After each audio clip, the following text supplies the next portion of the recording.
இந்த நாளின் அனுதின தியானத்திற்கான வசனம் 1 கொரிந்தியர் 9ஆம் அதிகாரம் 24ஆம் வசனத்திலிருந்து 26ஆம் வசனம்.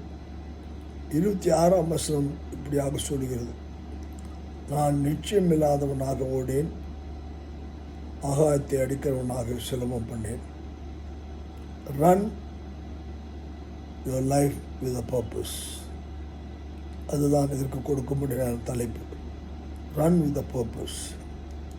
அதற்கு முந்தின வசனங்களை பார்க்கும்போது, பந்தயசாலையிலே ஓடுகிறவர்கள் எல்லாரும் ஓடுவார்கள், ஆகிலும் ஒருவனே பந்தயத்தை பெறுவான் என்று அறியீர்களா?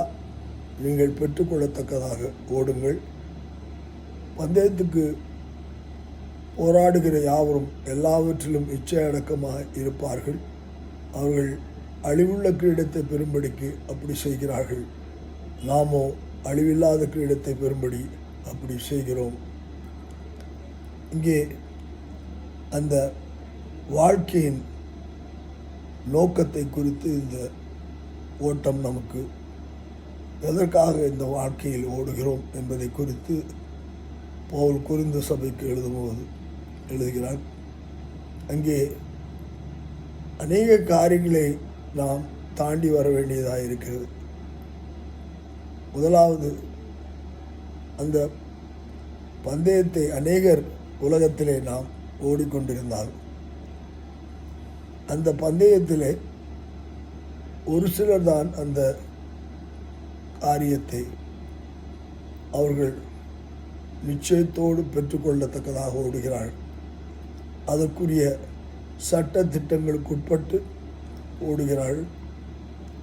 அதற்கு அவர்களுக்கு இச்சை அடக்கம் தேவை என்று 25ஆம் வசனத்தில் ஓடுகிறார்கள். இதையெல்லாம் பார்க்கும்போது, இந்த உலக பந்தய பொருளிலே அப்படி ஓடும்போது, அதாகப்பட்டது ஒரு ஸ்தானத்தை அடைய, ஒரு வெற்றியை காண, ஒரு நல்ல நிலைமைக்கு வர, இப்படிப்பட்ட காரியங்கள் அங்கே செய்கிறார்கள் உலக மக்கள். ஆனால் நாம் ஆண்டவரால் படைக்கப்பட்ட நமக்கு ஆண்டவர் சொல்லுகிற காரியம், நாம் வேத வசனத்தின் சட்டத்திட்டங்களுக்கு உட்பட்டு ஓடும்போது நாம் நிச்சயமாகவே பரலோக கிரீடத்தை பெறத்தக்கதாக நாம் ஓடுகிறோம். அந்த ஓட்டத்தை ஒழுங்காக ஓட தேவன் நமக்கு இந்த நாளிலே ஒரு நோக்கத்தை கொடுத்து அதிலே ஓட தேவன் கிருபை செய்வாராக. கர்த்தருக்கு மகிமை உண்டாகட்டும். ஆமென்.